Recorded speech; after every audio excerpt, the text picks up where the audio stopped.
রাতভর কাজ শেষে এখন ফিরছি বাসায়। সকালের এই শান্ত হাওয়াটাই যেন মনে সব কষ্ট ভুলিয়ে দেয়। আসসালামু আলাইকুম, শুভ সকাল সবাইকে। রাতভর ডিউটি শেষে এখন ফিরছি বাসার পথে। শরীর একটু ক্লান্ত, কিন্তু সকালের ঠান্ডা হাওয়া গায়ে লাগতেই মনটা একদম ফ্রেশ লাগছে। ধীরে ধীরে হাঁটতে যাচ্ছিলাম, ভাবছিলাম বাস স্টপ পর্যন্ত যাব, কিন্তু তার আগেই দেখি গাড়ি চলে আসছে।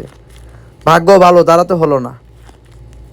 আমার সঙ্গে ছিল আয়াতুল্লাহ। আমরা দুইজন মুচকে হাসি দিয়ে বাসে উঠে পড়লাম। দরজা খুলতেই কার্ড দিয়ে পেমেন্ট করলাম, তারপর বসে পড়লাম জানালার পাশে। সূর্যের আলো আস্তে আস্তে শহরকে আলোকিত করছে। মানুষজন কাজে যাচ্ছে, দোকান খুলছে, বাতাসে কফির গন্ধ।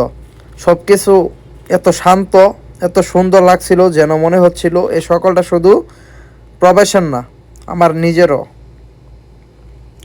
বাইরের দৃশ্য দেখতে দেখতে কখন যে বাসায় পৌঁছালাম বুঝতেই পারলাম না। রাতের ক্লান্তি যেন হারিয়ে গেল একটু একটু শান্ত সকালে।